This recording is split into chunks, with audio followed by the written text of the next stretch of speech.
toi qui as déjà tué beaucoup de personnes, qui as fait couler le sang, qui as dépossédé les gens de leurs biens, qui as agressé, toi qui as menti pour mettre quelqu'un en prison, toi qui as tué, toi qui as fait des avortements, toi qui es dans l'alcoolisme, dans l'ivrognerie, toi qui es dans la prostitution, toi qui es dans toutes sortes de mal. Allah dit, Qul ya ibadi alladhina asrafu ala anfusihim, oh mes serviteurs qui avaient commis des excès à leur propre encontre, la taqnatu min rahmatillah, ne dis pas que comme moi j'ai tellement fait, c'est pas sûr qu'Allah me pardonne, donc je préfère continuer jusqu'à la mort parce que je ne serai pas sauvé. Allah dit la taqnatu min rahmatillah, ne désespérez pas en la miséricorde d'Allah.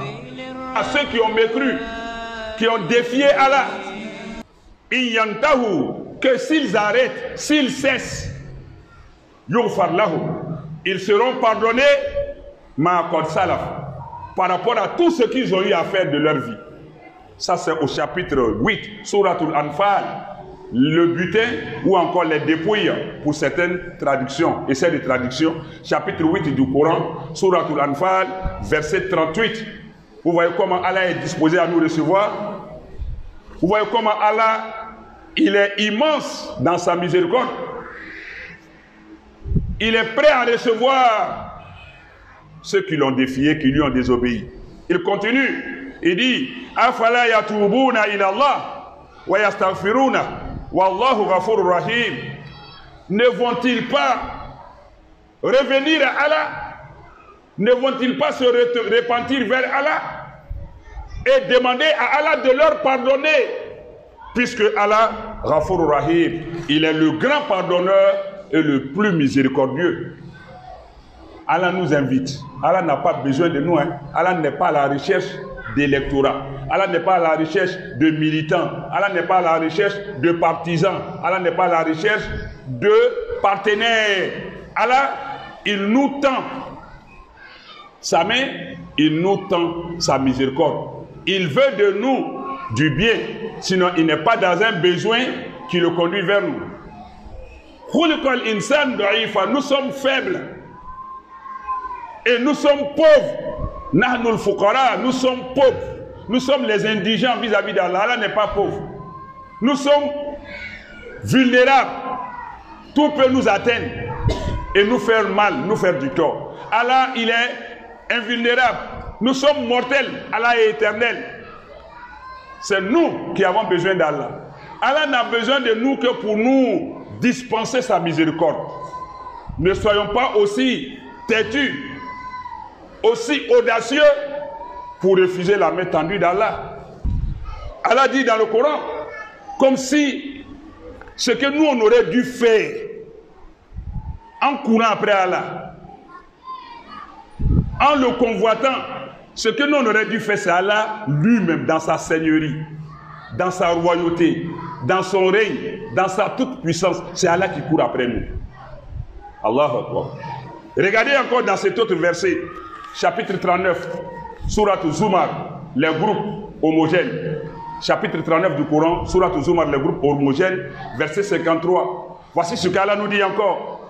Qul, dit, tellement il suscite en nous, il réveille en nous de l'espoir, de la motivation, du courage, de la joie à revenir, à nous ressaisir, à quitter le péché,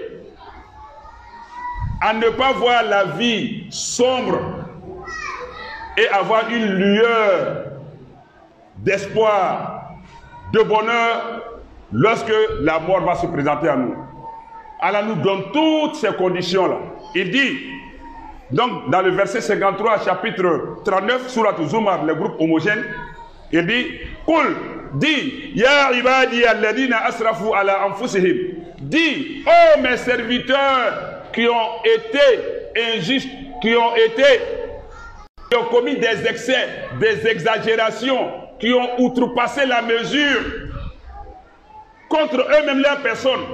Toi qui as déjà tué beaucoup de personnes, qui as fait couler le sang, qui as dépossédé les gens de leurs biens, qui as agressé, toi qui as menti pour mettre quelqu'un en prison, toi qui as tué, toi qui as fait des avortements, toi qui es dans l'alcoolisme, dans l'ivrognerie, toi qui es dans la prostitution, toi qui es dans toutes sortes de mal. Allah dit, Qul ya ibadi alladhina asrafu ala anfusihim, oh mes serviteurs qui avaient commis des excès à leur propre encontre, la taqnatu min rahmatillah, ne dis pas que comme moi j'ai tellement fait, c'est pas sûr qu'Allah me pardonne, donc je préfère continuer jusqu'à la mort parce que je ne serai pas sauvé. Allah dit la taqnatu min rahmatillah, ne désespérez pas en la miséricorde d'Allah. Ne désespérez pas. Ne vous auto-châtiez pas, sanctionnez pas. Allah vous a ouvert une porte, entrez-y. Le plus dur, c'est de faire un djihad, un combat contre toi-même d'abord. Le mal que tu as commis, de le regretter, de l'arrêter, de demander pardon à Allah et de battre toi-même, de te battre contre toi-même pour ne plus retomber dedans et de continuer à te rapprocher d'Allah par les voies qu'il nous a indiquées. La taqnatu min rahmatillah, ne désespérez pas de la miséricorde d'Allah. Inna Allah yaghfiru dhunuba jami'a. C'est Allah lui seul qui est habilité à pardonner tous les péchés autant qu'ils sont. À lui de savoir comment rétablir dans son droit celui que tu avais tué. De faire réparation vis-à-vis de celui que tu as dépossédé de ses biens, tu as spolié, tu as torturé, tu as maltraité. Quand tu reviens à Allah, il se charge de ce qui est passé. C'est pourquoi il a dit, dans l'autre verset qu'il a dit, il pardonne, il pardonne tout ce qui est passé. Et ici, c'est lui qui pardonne toutes sortes de péchés. Et il termine le verset pour dire, Innahu huwal ghafurur rahim. Oui, certes, assurément, sans l'ombre d'un doute, c'est Allah seul qui est le grand pardonneur par essence et par excellence et le plus miséricordieux par essence et par excellence. Allah doit être notre ami. Allah doit être notre allié, notre partenaire dans l'adoration, dans la soumission. Allah nous a tout donné. Nous n'avons plus d'arguments pour pouvoir justifier notre désobéissance, notre défiance, notre dérive, notre péché, notre obstination dans le mal. Puisque Allah nous a tout donné, alors que c'est nous qui devrions plaider auprès d'Allah pour qu'il accepte le repentir. On devait plaider pour qu'il accepte le pardon. On devait plaider pour qu'il nous accorde sa miséricorde. Mais lui-même nous poursuit avec ça. Il nous informe de ça. Toi qui fais l'occultisme, la divination, le maraboutage, toi qui fais l'associationnisme, chacun de nous ici, même moi qui parle, chacun de nous connaît ce qu'il fait de compromettant, de répréhensible, de périlleux pour sa foi, qui fait les péchés. Chacun connaît ce qu'il fait. Mais Allah connaît mieux que nous tous ce que nous faisons. Dans notre intérieur, chacun de nous sait ce qu'il y a entre lui et Allah. Tu es bon, tu n'es pas bon. Tu es véridique, tu n'es pas véridique. Les péchés que tu fais avec ta bouche, tes yeux, tes mains, tous tes organes, chacun de nous connaît. Mais Allah connaît pour chacun. L'essentiel, c'est de regretter cela, pleurer de cela, demander à Allah de nous pardonner et nous combattre nous-mêmes pour ne pas le faire et puis essayer de nous rapprocher d'Allah par les voies, les aumônes, les prières, la lecture du Coran, les zikrs, les istighfar et autres choses.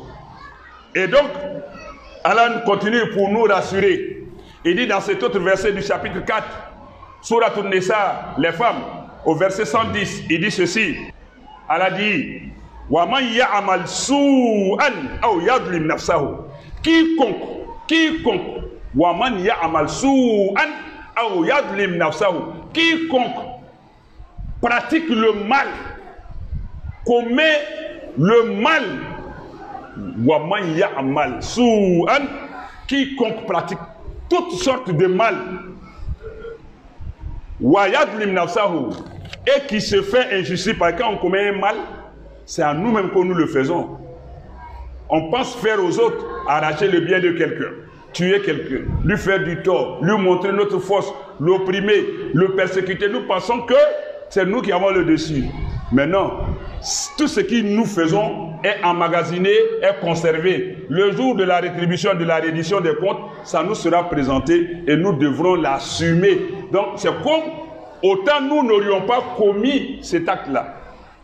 cet acte-là se retournera contre nous. Donc on aura été injuste, pas à l'égard de celui qui est notre victime, mais plutôt envers nous-mêmes. Allah dit donc, quiconque aura commis un acte répréhensible, périlleux, mauvais, qui aurait été injuste envers lui-même, et qui après se ressaisit, se recadre, et qui demande pardon à Allah, Yajidillah, il va trouver Allah devant lui, Ghafour Rahima, pardonneur et miséricordieux.